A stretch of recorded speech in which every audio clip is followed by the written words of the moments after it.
So it's August the 1st, 2020 is coming to a close, and this project comes out. A project called Julius by Virginia's very own King Jahsh. Talk about it, but won't be about it. I got niggas I can send a see about it. All these bitches in my DMs for attention. I know niggas that mention me for a mention. Like I'm not gonna notice your ill intentions. I just don't give a fuck, cause I'm better than anybody that's stepping up to me. Show love to everybody that's loving me. And fuck all these local ass rap blogs. Your top 10 VA list is not enough for me. First thing I noticed when I looked at the track list, nearly every song except for the last is less than 3 minutes long, which I really appreciated. It appeals to my attention span. There were a couple joints on there that I wish were a little longer just because they were so good, but I like that he got in there, said what he needed to say to the beat, and got the fuck out. Didn't waste any time, he didn't add any second verses or third verses for the sake of having them there, and I really appreciate that. I love when artists are very economical with their time spent on the music.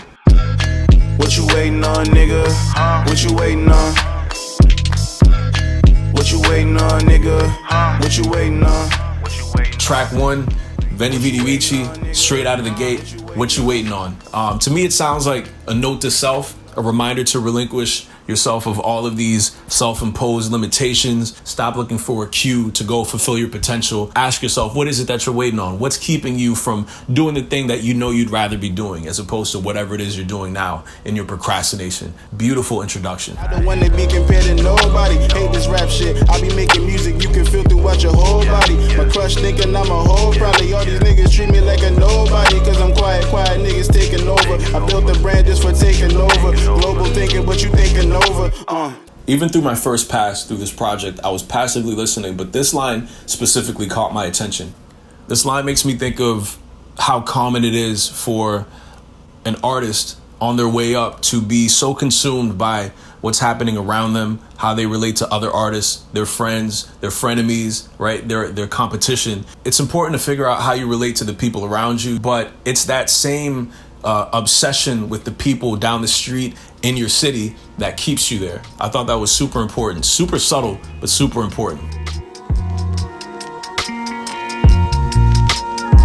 Niggas really think I'm really trying to make it out by rapping. That's too slow and they don't buy my music. How is that gon' happen? Wasted money way too long. Coney G gon' make it back. Couple hundred to the trap. This is probably my favorite song on the project. The very first line on the verse is a stark reminder of how unfeasible it is for most artists to make a living off of music. And it's kind of ironic and even heartbreaking, because you're hearing a person who is insanely talented at making music, and he's using that music to tell you that, hey, this music shit, it's unfeasible to make a living off of it. I thought that was heavy. My mama never hear this verse. This is too much passion. She a pastor, I'm a rapper. What the fuck you think gon' happen? I'm not perfect, I don't try. Lord forgive me for my sins. Here you have someone who has this burning desire to express himself, while at the same time hoping that the people that he loves aren't burned by it, consumed by it. It's like the truth will set you free, but what does it do to the people around you? Growing up black, you don't speak your mind, it's disrespect. As a boy, they gon' teach you not to cry, but that's neglect. Eat your food, cause there's kids in Africa that's needing food, but you full, so they raise you up to overeat the food, but it's cool. You've been selfish from the jump, got obese, now the kids be picking at you cause you plump. You ain't fit, don't fit in, but your parents couldn't see when you went to them for help, but your parents ain't agree. You feel stuck, nigga, stuck, nigga, stuck. You talk back and get struck, nigga, struck. Now every time you think to tell your parents how you feel, you gon' think that they don't fuck with you, fuck with you, fuck with you. Sometimes a nigga won't quit, cause there ain't that much money in this rap shit.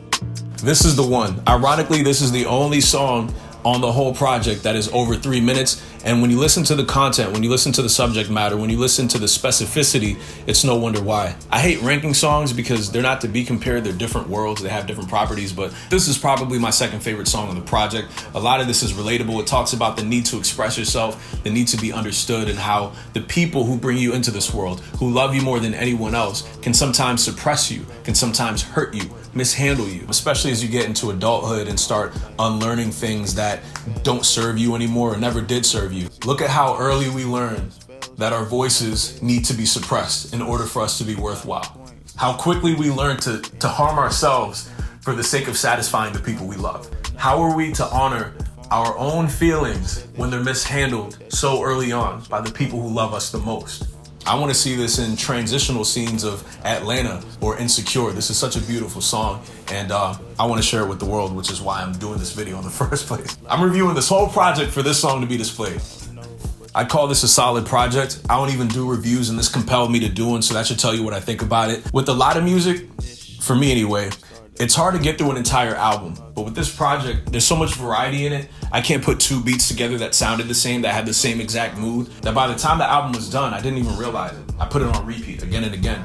I was gonna listen to it a couple times passively while I was working, but I was like, all right, he's saying some shit, and I'm a fan of anybody who's saying some shit, especially when they can match it with such a beautiful soundscape. So, job well done. I'm a fan. I've been following you, and I'm gonna continue to follow you. You guys should too. So, thank you. Sometimes a nigga won't quit, cause there ain't that much money in this rap shit. Sometimes a nigga won't hustle.